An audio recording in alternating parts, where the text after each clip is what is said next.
Yeah. Oh, yeah, that's right. Great. Everybody ready? Ariana, you ready? All right. Welcome, everybody, to the September 7th, 2023 regular Planning Commission hearing. I would like to start with the Pledge of Allegiance.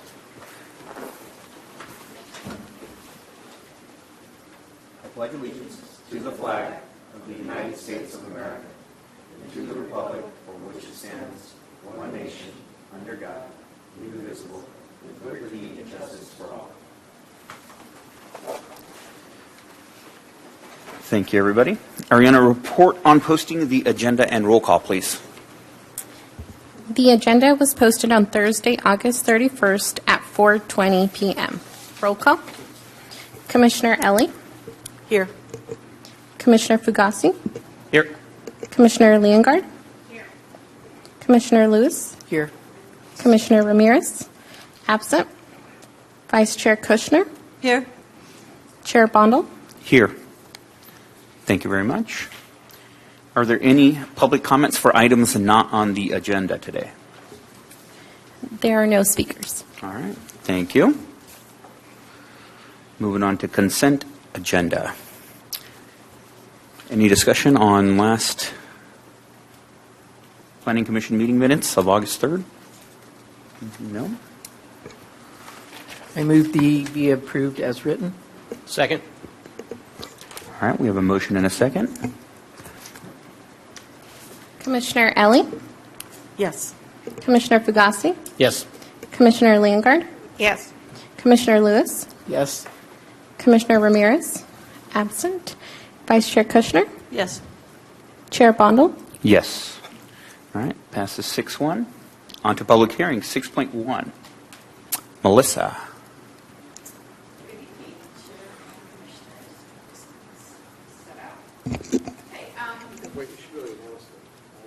Sure. 6.1 proposed tentative parcel map to subdivide two developed commercial lots located at 6955 Camino Arroyo into 7 parcels. Application TM 23-01.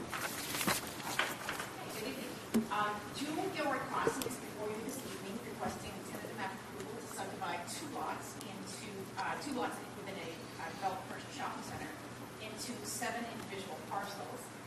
This property is the Gilroy Crossing Shopping Center. It is bounded on the north by Highway 152, which is the Jacob Pass Highway, to the south by Holloway Road, to the east by Camino Arroyo and an undeveloped commercial lot, and to the west by Highway 101. As I mentioned, this is a developed shopping center, so there will be no new physical improvements that will be implemented as a result of this subdivision. And the purpose of the subdivision is to allow the applicant to either sell, lease, or finance these parcels that will be created. And I'll just go over the parcels that will be created. The first is parcel A1, which will be 1.37 acres and contain 2 buildings. The second is parcel A2, which is 5.32 acres and contain 1 building. Parcel A3 would be 1.81 acres and contain 1 building. Parcel A4 would be 1.09 acres and contain 1 building, and then parcel A5 would be 0.94 acres and 1 building. Parcel B1 on the south side of the site would be 4.59 acres and contain 1 building, and then parcel B2 would be 6.24 acres and 2 buildings. All of these parcels would have multiple tenants, and they would all be, each lot would be subdivided to incorporate its associated parking. The parcels will all have cross-access and cross-parking easements so that when these lots are created, this will still function as one cohesive shopping center, allowing people to traverse from one parcel to another. And the access will still be provided from Camino Arroyo via a shared common driveway. There will also be, there is an existing maintenance agreement that encumbers these properties, and that will continue on and encumber the newly created parcels as well. This project is exempt from CEQA for their environmental review by section 15061B, which is a common sense exemption. And that exemption states that the property can be exempt if it can be seen with certainty that there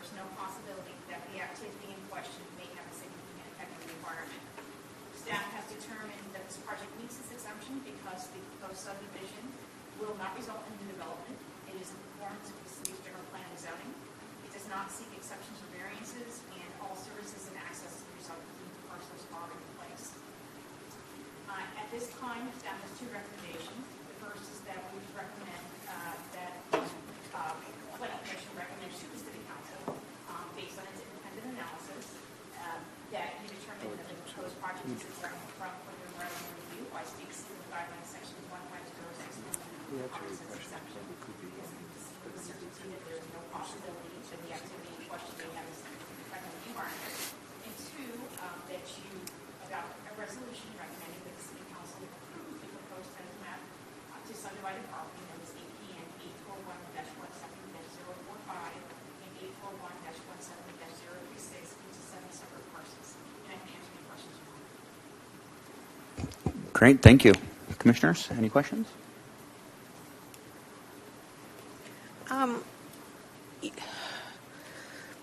I don't know if I understood correctly. Each one of those parcels are going to have multiple tenants, right? Okay. I just had a question about the common area maintenance. So right now, it's just one big parcel, and it's being maintained. When it gets subdivided, is there going to be a management company separate than the current ownership that's going to be managing it, and the separate parcel owners would pay into that CAM? It's managed in a way similar to the way a homeowners association manages properties. So there's a joint maintenance agreement that encumbers all the properties within the shopping center. And there actually are, in fact, multiple different parcels even at this time. So, for example, the property that Target is on, that is its own parcel. These two parcels are part of this common site. This is all one parcel. There's another parcel where Kohl's is. There's a parcel where it's a restaurant. I can't remember the name of it, but there's a restaurant. So, Panda. there actually are already multiple parcels, and they all are required to work together to maintain driveways, lighting, parking, parking lot, anything that is in common usage. So it's already required, and it is something that they will have to continue to do, even when these parcels are separated. And I just want to note one thing too. This is actually very common. For example, the shopping center that was just approved on 10th and Chestnut, when that project went through, it went through with a 6-lot subdivision to create 6 separate lots, so that as the businesses move in, some of them will actually have their own properties even from the outset, and they will also be encumbered by a maintenance agreement. So it's the same thing. Perfect, thank you. Do you already have any company that's interested in put a location there? Like beforehand, they show any interest in putting anything there, like regarding, restaurants or shop or some. In Gilbert Crossing? Yeah. It's fully developed, and there may be a few vacancies, but it's mostly tenanted at this time. Most of the buildings are occupied. So no more like restaurants or anything more specific, right? No, I'm not that I'm aware of. Okay. Any more questions? If not, I'm going to open it to public hearing. Mariana, anybody with a speaker card? There are no speakers. All right, I'm going to close public hearing, and the floor is open to an action. And the motion will have to be made A and B separately, so there'll be 2 motions.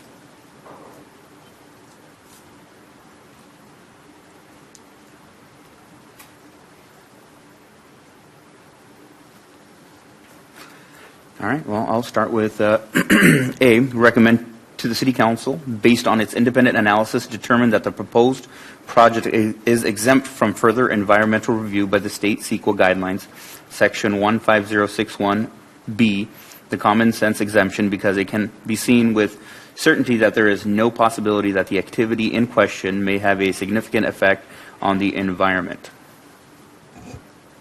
A second. Do we need to vote on that one?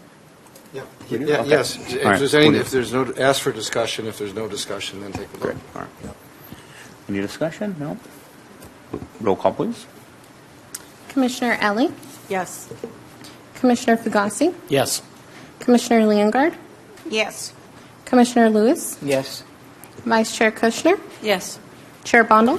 Yes. And that passes 6-0.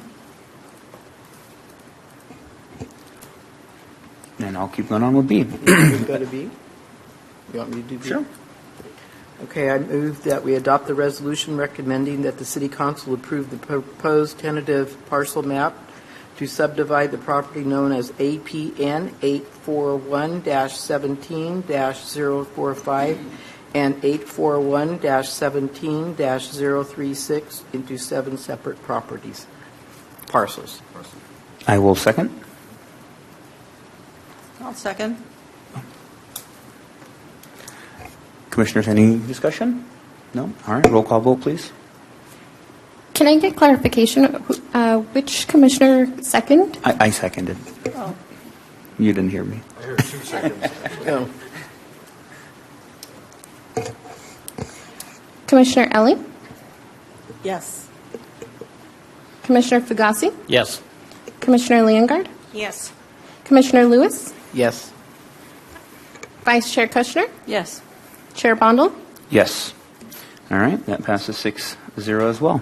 Thank you very much. Moving on to 6.2, EMP Properties New Warehouse Building, Architect and Site Review, 201 and 221 Yamain Drive, application AS 22-16 220-50036. Melissa, thank you. Okay, this project is a request by EDP Properties for architectural site review approval of a 163,400 square foot large-scale warehouse and light industrial building. It's on an 8.88 rectangular site in the M1 zoning district, and also within the Murray Avenue Los Angeles overlay zoning district. So the site is obviously different as a site. So north is the West Branch Yonge Street, and then to the north of that is industrial uses. To the south is industrial uses, east is industrial uses, and to the west is commercial and industrial uses. This property would be used mostly for Metropolitan Van and Storage, and that is the applicant's company. And this is a moving and storage company. It will actually occupy 1/2 of the site, 1,700 square feet, and that will be split into 4,085 square feet of office uses and about 77,615 square feet of warehouse uses. The remaining 81,700 square feet would be occupied with the following uses. Light industrial tenants, which would have approximately 5,640 square feet of office space and 20,560 square feet of light industrial uses. And a warehouse tenant, which will have approximately 5,350 square feet of office space and 48,150 square feet of warehouse space. As I mentioned, this property is within the Northern Los Angeles overlay zone, and this district was formed due to some concerns of residential properties that are along Murray Avenue that existed prior to industrial development occurring in that area. They were concerned about the impacts of industrial uses on their residential uses on their homes. And so the overlay zone and the related policy were created to try to soften the impacts of industrial uses on those homes. This site is not near residences. I'll just go back one slide and show you. The residences are here along Murray Avenue, and this is the site. So the site's not near residences. It is surrounded by industrial uses, so the applicant does propose a design that is industrial in nature. However, he has proposed enhanced landscaping, as I'll talk about in just a moment, that will soften the building appearance. So the site improvements for the site consist of 2 driveways that will provide truck access and employee access to the property. There will be landscaping along the perimeter.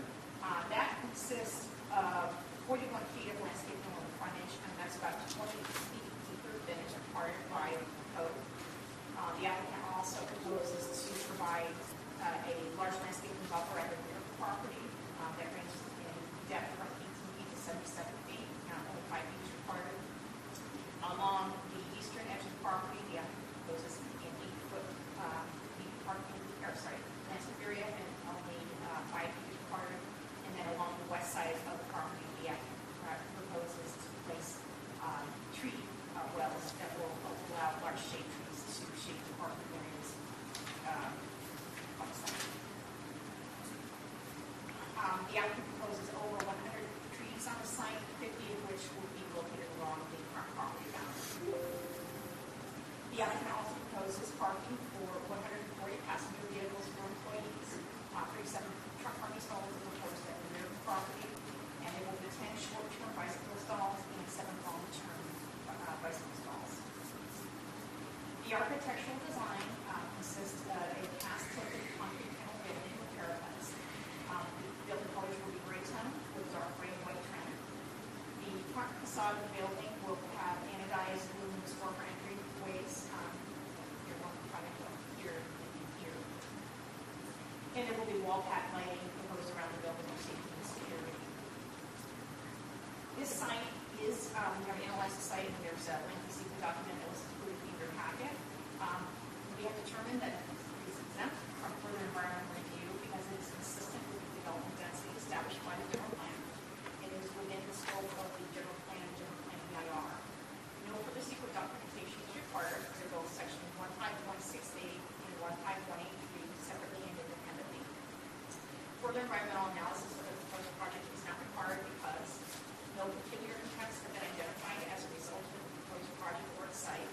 Adherence to general plan policies and standards along with regulations of the City of Gilroy and incorporation of identified project design features to ensure the impacts of the road level significance. There are no potentially significant impacts that were not analyzed as significant in the certified general plan EIR. There are no potentially significant off-site and or inclusive impacts that were not discussed by the certified general plan EIR.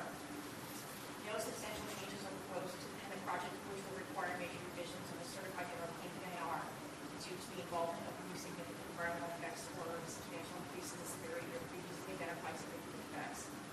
No substantial changes have occurred with respect to the circumstances under which the project is undertaken, which will require major revisions of the certified general plan EIR due to the involvement of new significant environmental effects or a substantial increase in the severity of previously identified significant effects.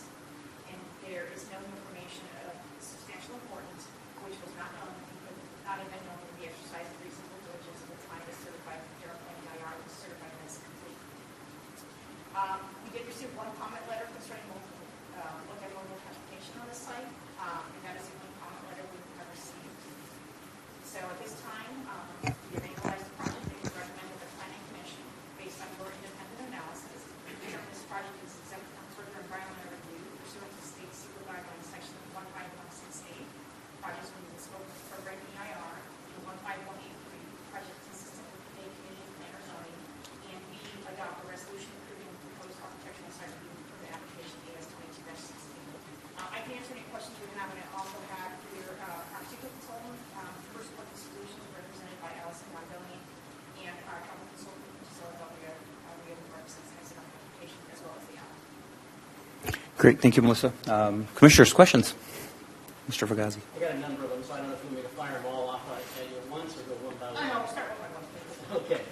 First of all, in the drawings, some of the drawings said that these buildings had a clear height of 30 feet. Some of them said 32 feet. So that's clear height, and it's not the actual building height. I know that, Yeah. yes. Okay. But why would there be two separate clear heights listed in the drawings? What is the intent from the applicant? How much clear height are they hoping 32 to feet is the intent from the applicant. I don't know why we're listing 32 feet. I think they started out. Yeah.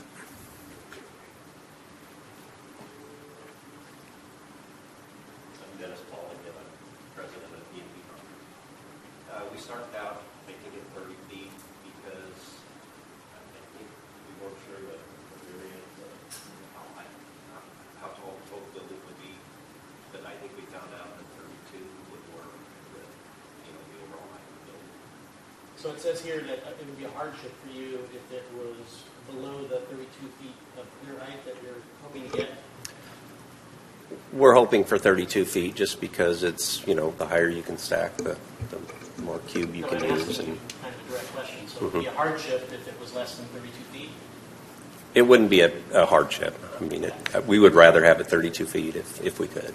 Okay. Okay. Next, I still have questions. Okay. So it says that this is, the variance here is a minor deviation, as defined by what I saw in my packet there. It's 14%.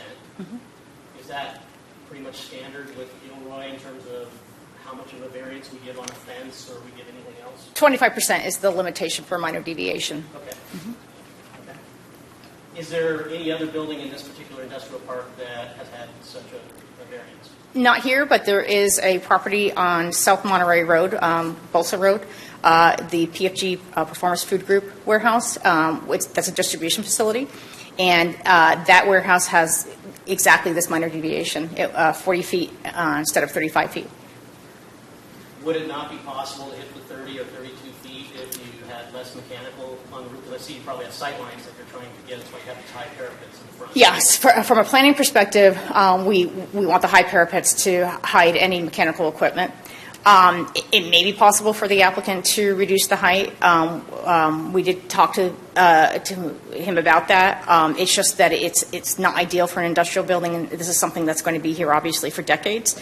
Also, we are planning to revise the zoning ordinance to allow for the for 40 feet because it is standard to be 40 feet or higher, and we've got some research to show that. And so we were actually so this code was written many, many decades ago, and probably reflected the type of industrial uses that we had in town at the time. But industrial uses are changing. We're getting more density, and so we need to update the code to reflect the current trends in development. Do you think when you do that, you'll have a greater setback from things like roads and whatnot? The only reason I bring it up is because there's a big issue right now in Morgan Hill, obviously, with warehouses that are going up right near throughways. And this is being on Monterey. Yes, it's right next to a railroad track, but we also have, there are other residences on the other side of Monterey, and there's, the public, how the public perceives it. And this will set a precedent even without a zoning change. Yeah, I hear your concerns, and I definitely think that any project that's next to freeway, there should be heightened scrutiny because there is a increased visual impact.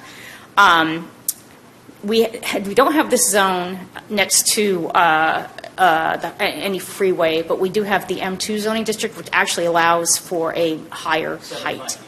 Yeah, so you could get buildings that are higher next to the freeway, next to 101 or 152, just because that is the zone that is adjacent to those highways. So to have a high building next to something like Monterey, I mean, yes, a freeway or a highly trafficked area, as far as how it's used for the city and things of this nature. Right? It definitely would be if it were a huge building like the ones that you're seeing in Morgan Hill. This, How are those? Do you know? they've got to be. I'm guessing they've got to be 60 plus feet, I would guess. I think the change here, the 14-foot difference, is going to be imperceptible, and particularly given the setback from the roadway, because you've got the railroad tracks that intervene between this property line and Monterey. But of course, there is a concern because there isn't a back setback according to the table that I read. And if there are other properties along that way that could be developed that are along Monterey, right? So it could be a precedent-setting kind of situation. Well, we're going to recommend that the height in this zone be increased to 40 feet anyway. Whether that's approved or not, I don't know, but that's going to be our recommendation. Because this is an employment center. The general plan designation for this property is employment center. And one of the things that we are trying to encourage are uses that provide jobs. Large-scale warehouses are specifically called out in the general plan as uses that would be allowed in this general plan designation, this general plan land use area. And so to have a large-scale warehouse, we need to have building design standards that would allow that type of building to be constructed. And so that we feel that our codes are out of date and that's why we're recommending the change. Understood. Those are my questions. Okay. Thank you. Any other questions, commissioners? Yes, I actually have a question to follow on. I think in the last training we had, and this is a question for our council, I think that it was saying something that an exception for one building does not set a precedence for the next building. Is that correct? That's, yes, each building has to be, or any exception you give has to be justified, and findings have to be made, which are set out in the staff report. Right, but I'm, It's not in general appropriate for the next building to come along and say, well, you did it for him, you did it for him. People will say that, but they're not legally precedents, and each building has to be evaluated on its own. thank you. But people will say it. Of course. I actually had some questions.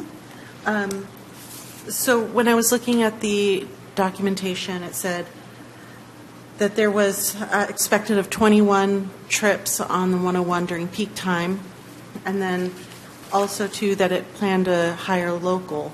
So, the majority of Gilroy is not very large, really one exit. But that seems incongruent. How do those numbers match up? And also, too, is it peak times, each peak time 21, expected 21 additional modes of travel, or is it 42 returning and coming and returning to work? Okay, I'm going to invite Gisela Del Rio, who's with Hexagon. That's the city's traffic engineer. I'm going to invite her up to answer this question. Good evening, Commissioners. So you mentioned 22 trips, peak hour trips? It's a 21. 21. Do you know where that number came from? Because I have the trip generation table for the project, and it's the warehousing portion of the project would actually generate 22 22 peak hour trips during the morning, and 24 in the evening, the PM peak hour. 22 and 24? Correct. It says M53, it says 21 peak hour trips on 101. On 101, okay, Yes. that's the difference. Yes. Yeah, Sorry, that's what I Okay, okay. So on 101, so the project itself, it's estimated to generate a total of 72 peak hour trips in the morning and 71 in the PM. What that means is that these trips get distributed throughout the city, based on where we estimate they're going to be coming from. So 21 are estimated to come from the freeway, which means, they'll arrive to the site and they'll leave the site using 101 or the freeway. So if it's 21, it's in actually both directions, inbound and outbound. So Okay. it's total 21. And that includes what does that include? Because if they're looking at 28 employees, so does that include the trucks as well? It includes any traffic that the project would generate, because we're estimating traffic for a warehouse and an office. A warehouse, trips that the trips to estimate traffic for a warehouse, they assume everything that's generated by the warehouse, employees, trucks, everything that's generated by the warehouse. Okay, so then, so 21 for peak hours on US 101, to and from, making a total of 42 a day. No, it's 21 total. Okay. Right. All right. And there was some, I'm trying to think of, looking at my questions real quick that are related to traffic. One moment.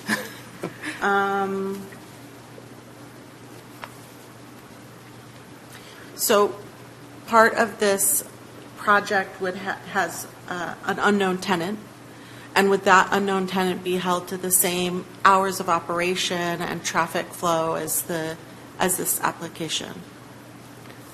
I'm assuming yes. I mean, in terms of traffic, the traffic was estimated for the what's being proposed, which is Okay. the entire. correct. Okay. For the entire site. So Okay. even though only half of it will be occupied right away, we're still accounting for the other half that is not going to be occupied right away. And So it's for the entire project. What happens if it turns out to be exponentially more? It's the project, the site itself is going to be approved for as a warehouse. So it's, it's not, another project couldn't just come in and let's say, I don't know, residential or anything like that can come in and occupy it because it's going to be approved as a warehouse. No, I'm sorry. What I mean is, what if the actual traffic that is generated by this project is exponentially more than anticipated? What happens then? The traffic is estimated based on trips that are, used nationwide. It's IT trips. So that's the best. We can only estimate traffic based on the information. National-wise? National-wise? Right. That's how you get your data? That's the best information that is available, and it's based on hundreds of surveys, and that's how we come up nationwide. Survey nationwide. Correct, and which includes also a lot of sites in California, and that's the best information we as traffic engineers have to estimate traffic. Yeah, national-wise. Correct. But my question is, if it goes outside of these estimates. There's no way for us to know that, and there's no way for anyone to know other than they would have to survey, they would have to conduct counts once the project opens. Okay, and not just I'm asking just for understanding the process, not only for this project but other future projects. If they are outside of this, grossly outside of this estimate, is there any recourse by the city? I think that's a question more to this. Yeah. Sorry. If I can interject for a minute about two things. One, on the national statistics, it's generally accepted in traffic engineering that they use ITE standards. Correct. These are standards that are set countrywide for traffic for different kinds of uses. And that's been accepted by the court system and by planners and traffic engineers for many, many years. That's a standard approach that's taken to traffic. It's rare that traffic is done separately for a particular user.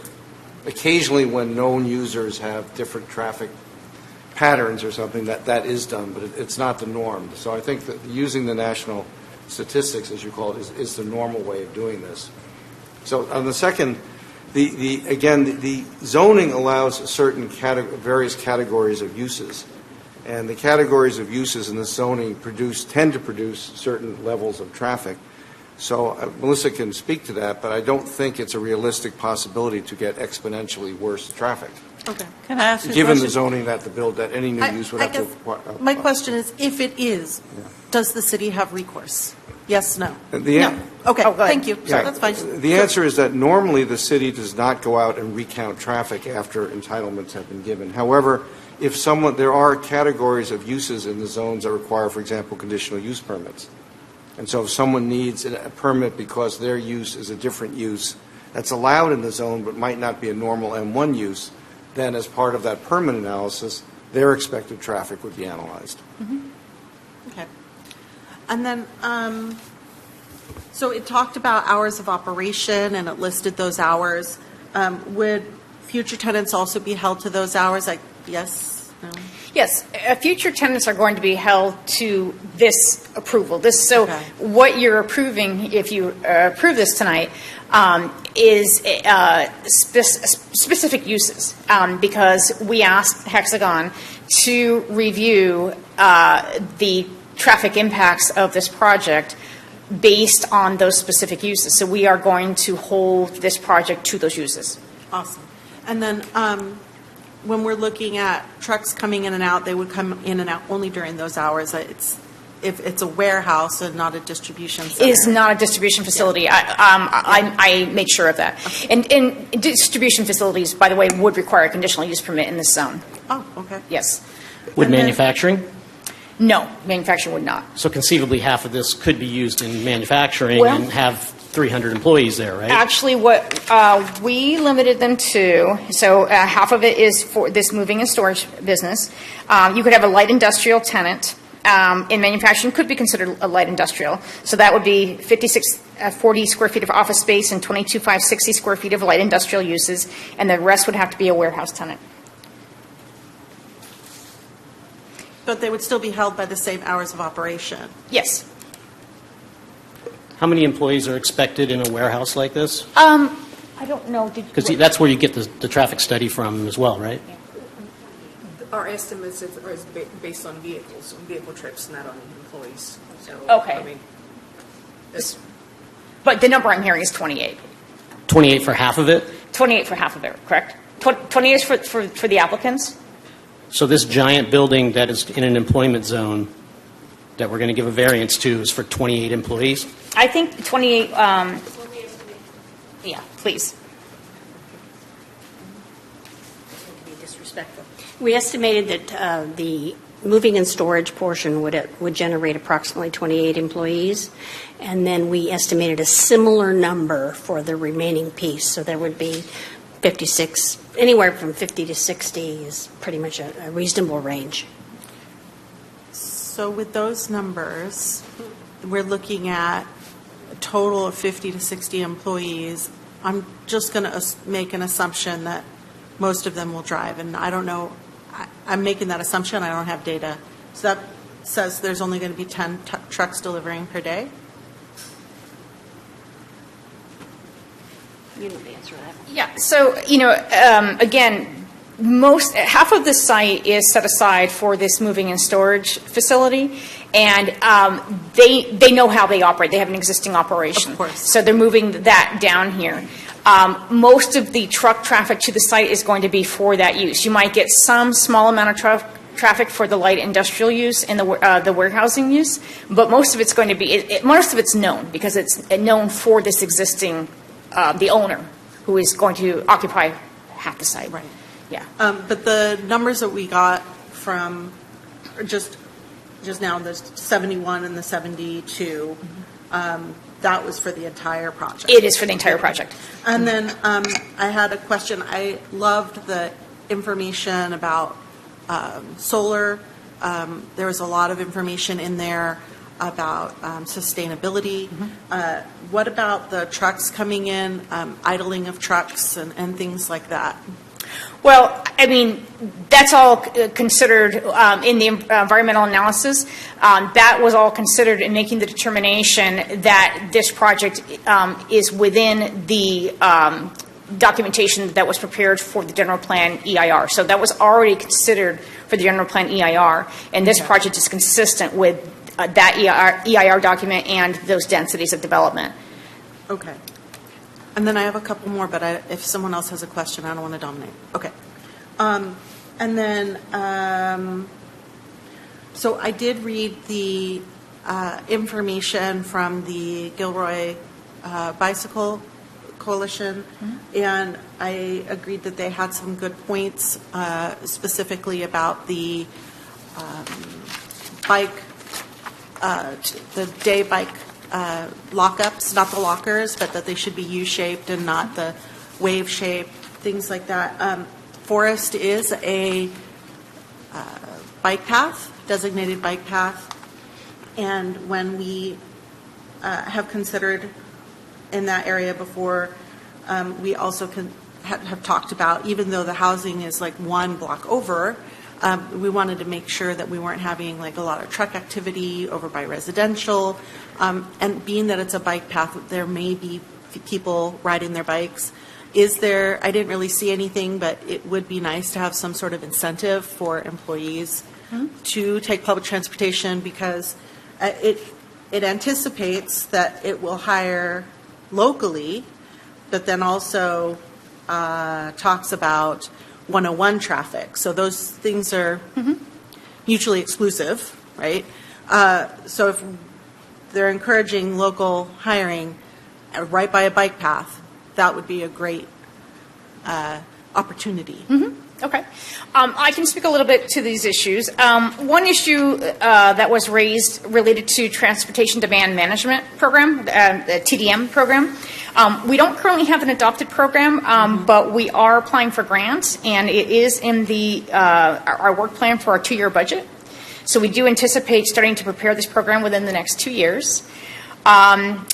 The U-style bike racks are actually a condition of approval, even though the plan shows the wave style, the U-style are conditioned. I've spoken to the applicant about it. They've agreed to it. So that will not be an issue. The applicant is constructing a sidewalk along its frontage and also providing bicycle parking, so that will encourage the bicycle and pedestrian activity in this area. One thing I do want to note, though, is that 4th Street is actually a designated truck route. So, and this is an employment center, land use designation. So we would definitely want to encourage bike riding and encourage multimodal forms of transportation. But there will be trucks using 4th Street. Of course. Yeah. Of course. Even though we don't have a policy in place yet, I mean, we could ask, right? I mean, we could ask developers and to be ahead of the pack in that sort of. A developer can certainly offer if they want to provide those measures.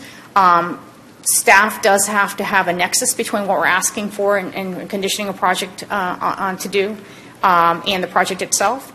So since we don't have these TDM measures, we don't have an adopted program yet, we don't have thresholds to apply. So at this point, we are planning to move forward with preparing the program, but the applicant has provided some measures already, including exceeding the number of on-site parking spaces for bicycles. So, I mean, they're doing something, and they're certainly they've been very receptive to perhaps looking at other multimodal forms of transportation for their employees, but it's not something that staff could require. Thank you. Mm-hmm. Commissioners, any other questions? I had a question for off-site parking. I know it's a warehouse center, not a distribution center, but it's still going to create truck traffic, and there'll be trucks that possibly show up after hours. And just like the project from last year, the ice cream distribution center, the concern was parking on the streets. The trucks that are going to be parking on these 37 stalls, I assume those are owned trucks by the warehouse and the moving company? Yes. What about non-owned equipment that comes to deliver? Would they have access to those 37 parking stalls, or would they be parking on the roads waiting for? I'm going to let the applicant answer that question. I do want to note that they're not planning to gate this site, so trucks should have access if that is an issue. I'm just not sure that it's going to be an issue, so I want the applicant to respond to that. Perfect. Do you want to respond right now? Yes. Let me suggest that we open the public hearing to have the applicant speak. Would be a little more regular. Sure. Order. Okay. That'll be a question for them. Okay. Commissioners, any other questions before I open it? I just have a question about Sure. the applicant's opportunity to speak. Is that in the public hearing? Or? Yes. Oh, okay. Normally, yes. Okay, but they don't have a time limit. Well, we've had various limits where they have 10 minutes, then they have, but this is a sort of less formal hearing because you can see there aren't many people here, so we're not expecting a lot of speakers. So I don't think we have to worry about their exact time limit at this point. Good. Plus, if you ask them Well, questions, that would extend their time limit anyway. Well, but I'm saying I would like them to not have a time limit, not encroach upon their time to speak. So. Right. Well, I think normally when a commission asks questions of the applicant, if they do have a time limit, that's extended by the questions anyway, just for the reasons you're thinking. Thank you. Sure. All right, great. With that, I'm going to open it to public hearing, and I would like the applicant, if you can.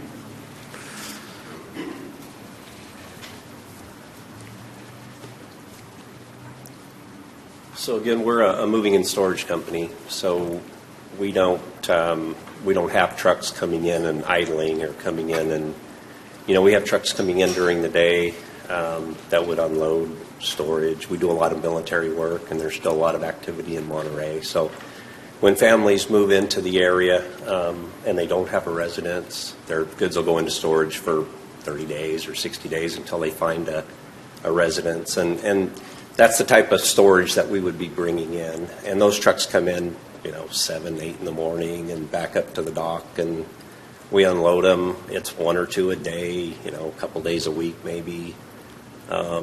Nobody would be parking on the street. There wouldn't be any reason for it because we have all those fantastic trailer parking spaces right in the back, and that's a great place to, you know, if a truck did come in after hours, which would be very rare, but there might be a driver coming in from, you know, someplace that is getting in after we close, and he would, you know, be able to go in and back up to one of the trailer spaces and be there in the morning. So, and they don't idle trucks anymore. It's kind of a thing of the past because of the DPF systems in the trucks. If you idle a truck, it just plugs up the filters, and it's just hard on it, and it just costs, you know, everybody money because, you know, they have to clean the filters out and do all that stuff. So, you know, there's really no idling and no parking on the street.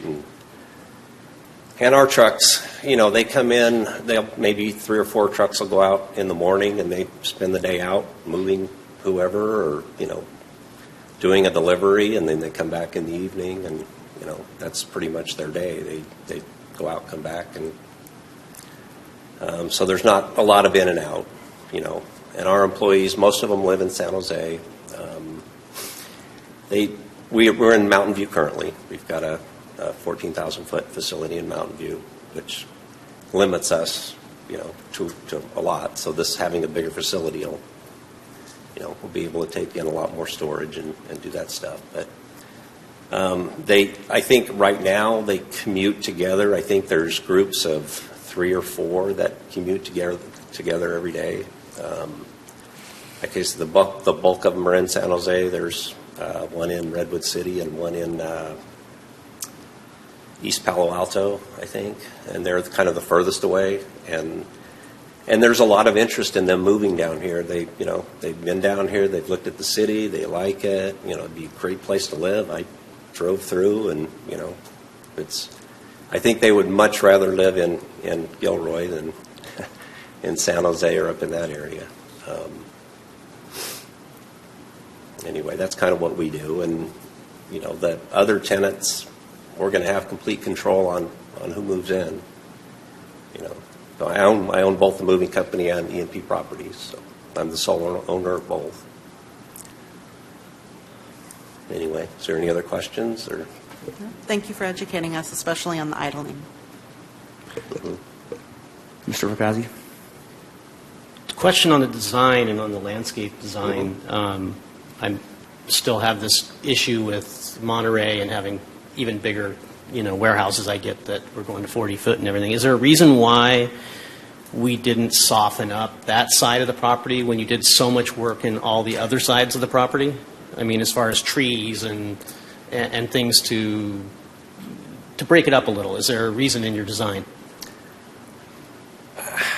You know, we kind of rely on the landscape architect and you know, to work back and forth on it, and they have requirements for sizes and amounts of trees and everything. I mean, if we could put more, you're talking about the railroad side? On the railroad side, yeah. Mm-hmm.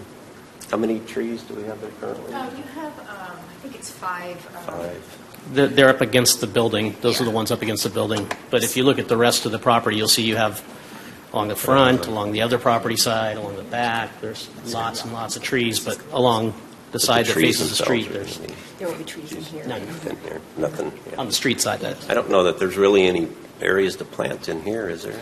That's stormwater. Yeah, that's all. Yeah. Do you guys have any mechanical drawings? Because I think, to be honest, the equipment could be even more like challenge visually than the facade of the building. Like if you see is gonna have like cooling towers or what's I believe it just the HVAC units would be under the parapet, I believe, right? I don't think you see any of the mechanical units, and they're going to be small units. They're just going to be units that'll condition 4,000 or 5,000 feet of office. just for the office, not for the... Not for the, correct. Yeah. So in that case, you could position them even further back in the building and have less need for a parapet height then. Isn't that correct? Well, the offices are going to be in front. So, and it's, we might get a tenant that might. I'm sorry, that's unfair. I know that's not a question for you necessarily. Oh, I'm sorry. You're not designing it. Anyway. Any more Anything else I questions? can answer? I do have a quick question. You've piqued my interest, Commissioner. So on the railroad side, and I was looking at this before, and it didn't look like a fence or anything. Is there? But there's looks like there's something there. I don't know if it's a structure or something underground. Will there be a fence or anything on the railroad side, or will it be open to the railroad? We'll fence that. No, I'm not asking you to. I'm just wondering if it was kind of like open or. Yeah. There's a fence along there and along the back. There's currently a fence, but it's the whole property's fenced right now. But it won't be gated. No gate. Oh, okay. No gates. So the fence that's there is going to remain. Or be Along along the, Say again? yeah, along the sides and the rear and the, yes, not the front of it. Right. Will stay. The east and north will stay. Thank you. Okay, thank you. Thank you very much. Okay. Thank you. Ariana, any other public hearing? Yes, we have a speaker. All right. Tom Muniz.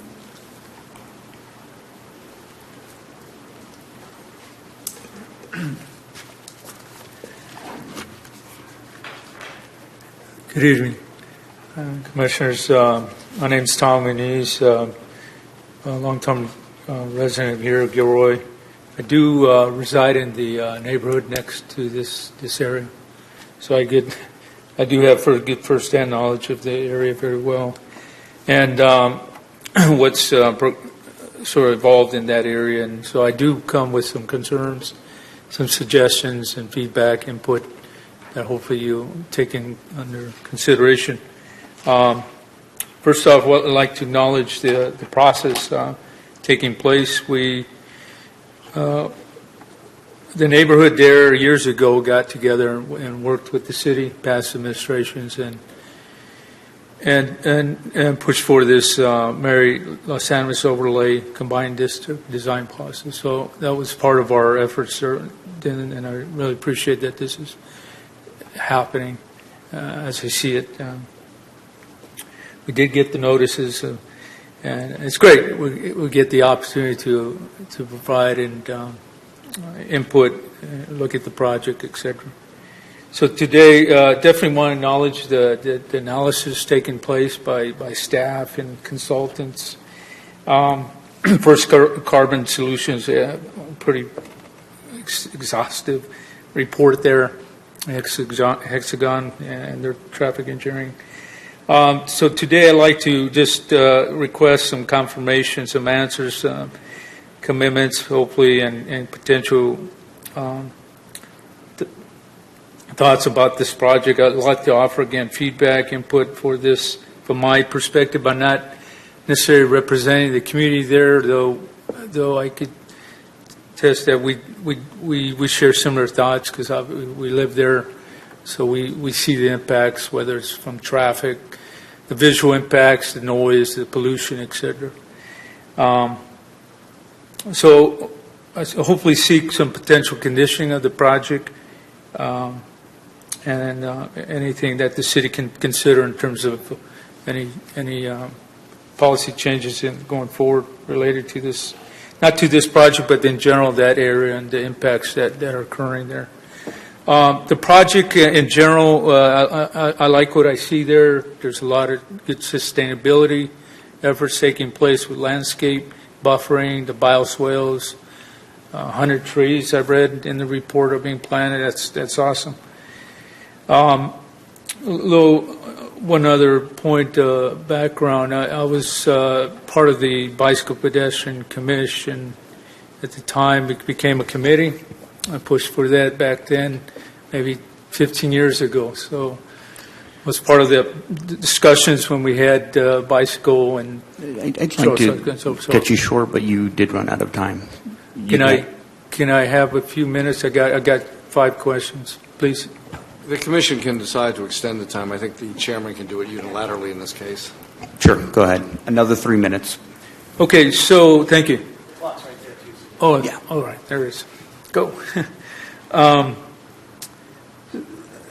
Again, another positive, I see sidewalks being added. That's something I've been pushing from the get-go. So it's going to benefit the facilities there, the owners and the employees that are part of those businesses there. It'll indirectly support also the neighborhoods there in terms of getting in and around. Building architectural design, I appreciate what's going on there. That's definitely an enhancement from what's going on with the metal shell buildings out there. Definitely want to call for potential bike lanes on 4th Street and some of the adjacent streets. We really need to start establishing those lines because, as it was mentioned earlier, there's going to be truck traffic along 4th and the other streets. Now, truck traffic is a big concern.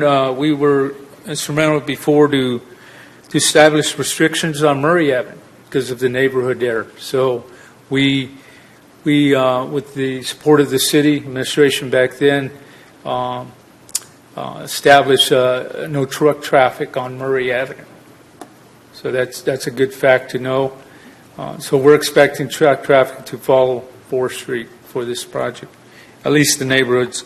Again, this discussion we had then. Ren transportation is a big traffic. They go in and out. Not too concerned because they are following the practice, the protocol. Follow, especially with the fuel containers they pull. Pollution is a big concern, so it's good that there's. The number of trucks doesn't appear to be large, but the idling is going to be kept to a minimum. But definitely want to. Here's my questions: traffic impacts on Murray just wasn't quite clear. They're talking about impacts on 101. We're really concerned with the traffic at Kishimura and Murray intersection. So that's number one. What's the condition going there? What can the city do to really start establishing some stop signs there to really condition that? Concern with the deviation of the heights of the building, so that's a good discussion in terms of precedence. If the building was outside of this particular area south of the Yagas Creek, that would be a different discussion. But yeah. Impacts to the overall circulation on Murray, the LOS impacts, I didn't see anything related to that. And lastly, the hours of operation sounds like they're going to be kept to some daytime type hours, so that was one big concern because we have one business that is blocking traffic on Murray with trucks, which is not really Thank you, sir. acceptable. We appreciate your comments. Thank you. Ariana, next speaker. We have one more speaker, and I do apologize for the mispronunciation. Albert Lustre.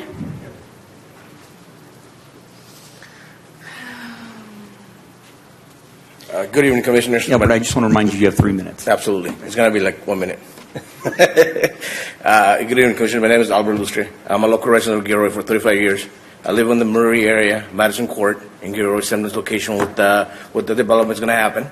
And I just got to say, it's great to see new development coming into the city.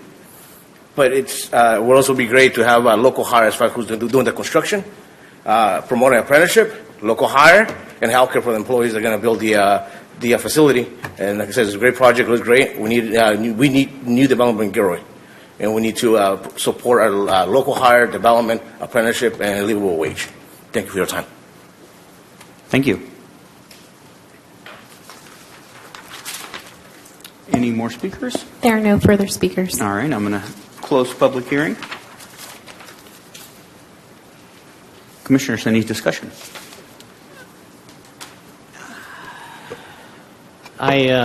given what I hear and given about the hardship or lack thereof of his hardship, and along with what I see going on in Morgan Hill, and along with the landscape that I think would be at least conditional for me to consider the height variance, I'm probably going to lean against this particular applicant.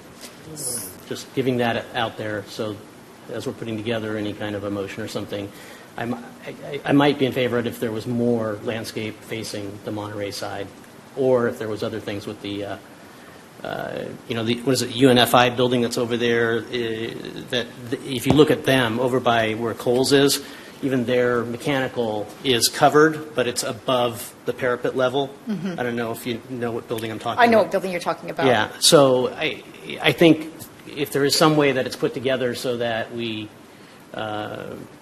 don't have this big wall of things, then I could probably come in favor of it, but outside of that, I'd probably be the other way. I just want to let you guys know.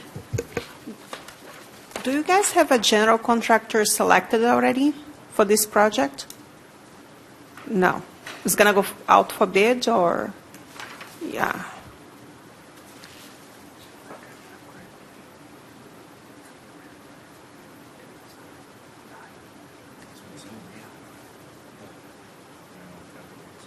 Let me make one quick comment, and that is Commissioner Fugazi uses the word variance. This is a minor deviation. It's related to a variance, but it's not quite the same, because variance has specific requirements under state law that this does not have to have. This has to, you have to be able to make the findings that the staff has outlined here, however. So. But the word variance sets my teeth on edge a little bit, because it's a particular land use requirement. But one of those findings was hardship, right? Yeah. Okay. Well, the findings are as outlined here, yes. Yeah, but asking the applicant, Right. he said that there wasn't a hardship if it wasn't at that height. I'm not quarreling with your reasoning. I'm only, Okay. The use of the word I'll try not to use the variance variance. is one we don't like. I'm new here, and you're trying to get those things down, those terms. Thank you very much for the clarification. Is there a way to add beautification to that side of the building that would be outside of vegetation that would meet your requirements? Because I understand exactly where you're coming from. Yeah. I think, And I'm sorry, that question was for anyone in the room, including the... for me, it's just only because they are doing such a great job with landscape all around this, Yes. and I do want to give the positives for that. I just know that as we develop down Monterey, if we can have a lot of green as opposed to a lot of gray, I think it would, and if it's going to be 5 feet higher of gray, Yeah. I think that would just be a better idea, and it would be more amenable, I think, for the community to see it that way. And as someone who uses Monterey, and I used to take the train for commute, but what I'm saying is that, and I 100% agree with you, possibly a mural to make it more interesting to look at, because that was when I was traveling on the train, and that's, you're very close to the backsides of buildings. You see everything. And I agree that's a lot of gray. I think that even it's an industrial area, I think it's time for us to try to set the bar higher, make sure we help develop a community that, embrace new business, but also, it's in conjunction with with the residents. So, does anybody need more time? Excuse me, time for? More, I don't know, more answers? Do you have more questions More for anybody? Questions, it's kind of a little confusing. Regarding the view, from the residents part of it, how is that going to really impact the noise and?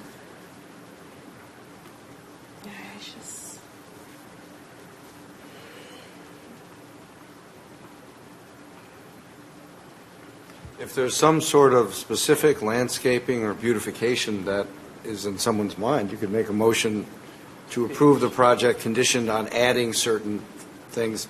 Yeah. It would be That nice could if be. staff, or somebody Yeah. could say it's feasible, whatever it is you're thinking, but Yeah. a specific proposal could certainly be made. Well, the issue here along this property line is that this is where there's a storm drainage is flowing, and that's the reason that there's no landscaping here. So what the applicant did is, instead of putting landscaping on this boundary, they just moved it over so that you have a pocket of landscaping here, a pocket here, and these are much wider than you would normally get. 5 feet is what's required along the boundary. This, I don't recall exactly how wide this is, but I think it's probably, this is 8 feet right here. This has to be 4 times that, I don't know, maybe 32 square feet, something like that. 32 feet wide. You also have a large pocket here, here, here, here, and here, as well as here. So the landscape architect was trying to soften this building and soften the visual impact of the building from Monterey. They're just doing it in a slightly different way.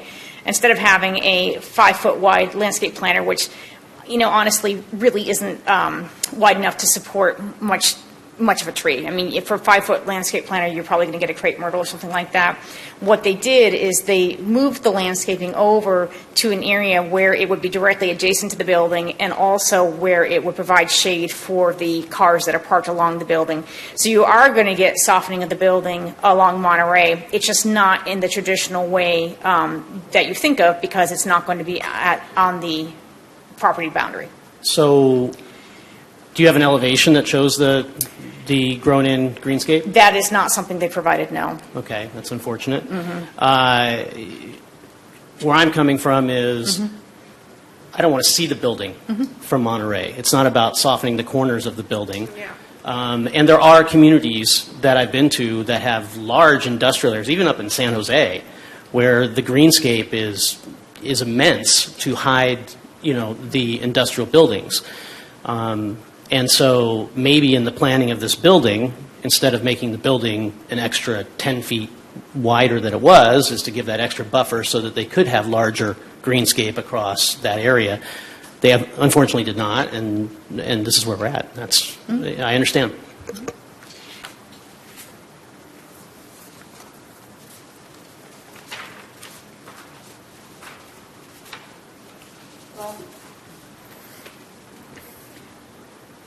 Is it possible that the parking with those pockets of green could just be moved over to the other, the property boundary, just kind of away from the building and closer to the border? So in other words, still use the same Are you asking if you could shift the building? No. So the parking spots and the greenery that goes kind of in between, just to detach it from the building and move it over to the property line. I think the issue there was the storm drainage, where the storm drainage is running. Well, right next to it. Oh, I see what you're saying. I think the issue there would be the turning movement for the truck, because so if you took everything that you see along here and you moved it over here, would there be the ability for a truck to make that turning movement and then drive directly adjacent to the building? I can't answer that question. Oh, I see. Okay. I don't know the answer to that question. I think it's something the applicant could potentially look at.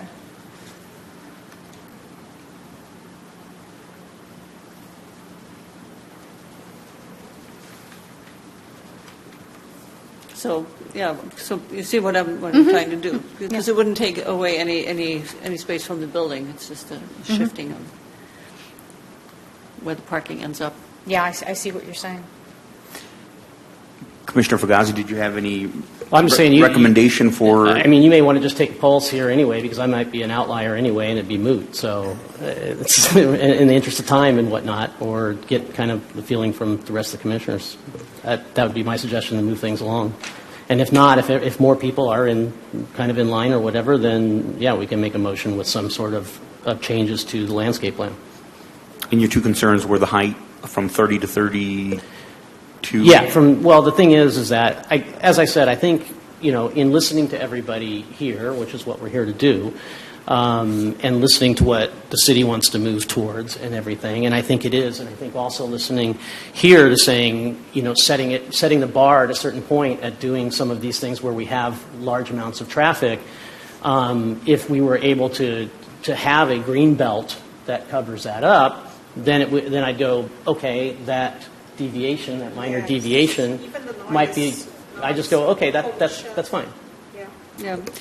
Actually, yeah, moving everything over, you also then having more trees there would filter it, right? You would catch some of the dirt, exhaust, and so air quality, because you're basically passing it through a green filter. There were another possibility. I hate to suggest continuances, but a possibility would be to continue this matter and ask the applicant to have his architect and landscape architect here and work on this in the meantime. Perfect. Because I think you're sort of hindered by the fact that the architect and the landscape architect are not here. Yeah. So these are technical questions that really can't be answered without professional expertise.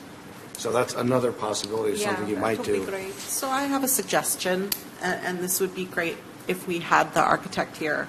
Looking at the other properties there, they do not have parking on that side towards the Monterey Highway. There is an anticipation of 28 employees, and there is a lot of parking there. Excuse me, could you put that, what you had on? Sure. Yeah, thank you. I was like, I look over, I'm like, whoa.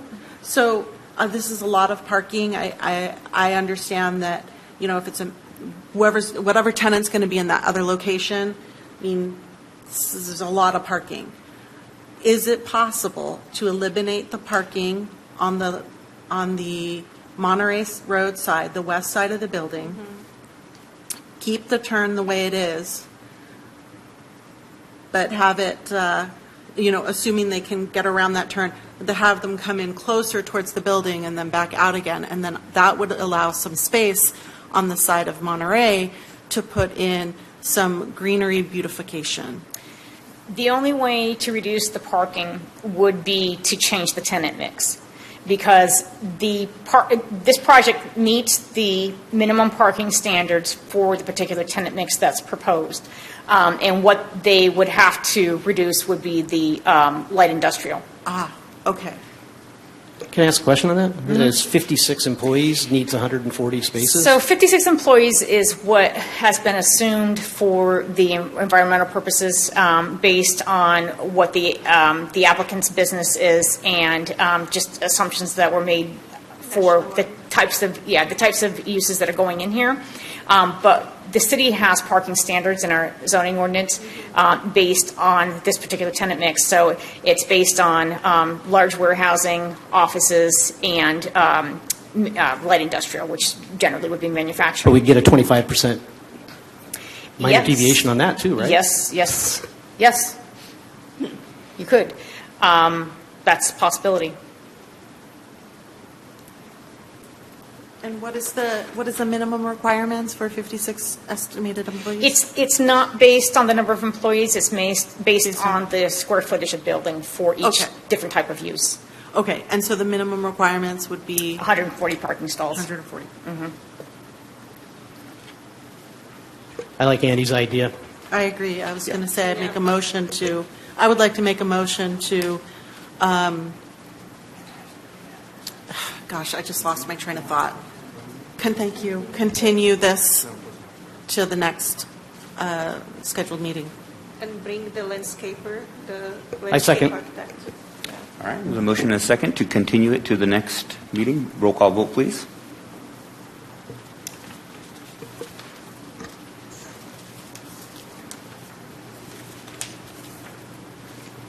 Oh, hold on. We could have we need to have discussion before we do a roll call vote. Any discussion? Discussion on the continuance? Yes. There's none? And what is the date of the next meeting? We should I think it's October 5th, I think. October 5th? So be continued to a date certain, so it would not have to be renoticed. Let me look real quick. And, To October 5th. all right, so we ought to continue the public hearing as well as the matter generally. Okay. Yes, please. All right. Roll call. Commissioner Ellie? Yes. Commissioner Fugazi? Yes.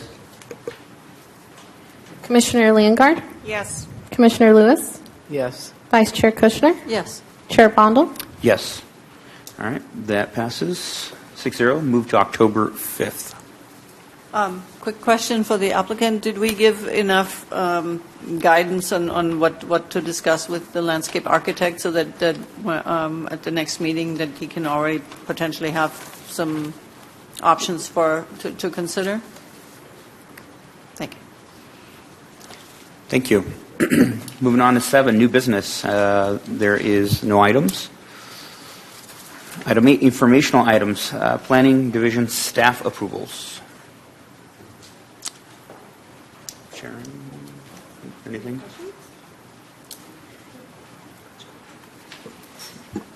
I see that there are none. Moving on to the Planning Division report.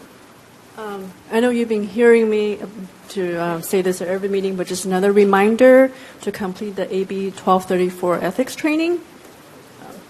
Because we had been sending the reminders, and by the end of this month, if you can. Thank you. Sharon, just a question. I know I'm presenting on November to City Council. Are we going to bring the items Yes. up for our next meeting? Yeah, next meeting and November, In October? October and November. And yes. November, yes. Okay. Yeah, we'll see how the schedule, the agenda works out. Perfect. Thank you. 10, Assistant City Attorney report.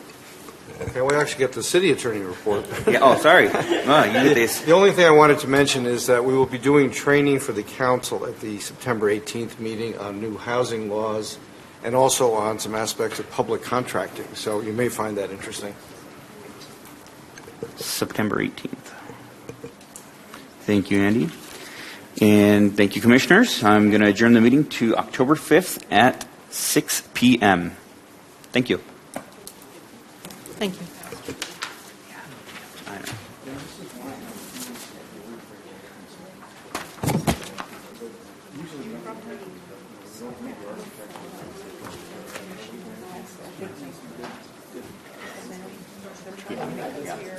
But that whole one side, though, it's completely missing.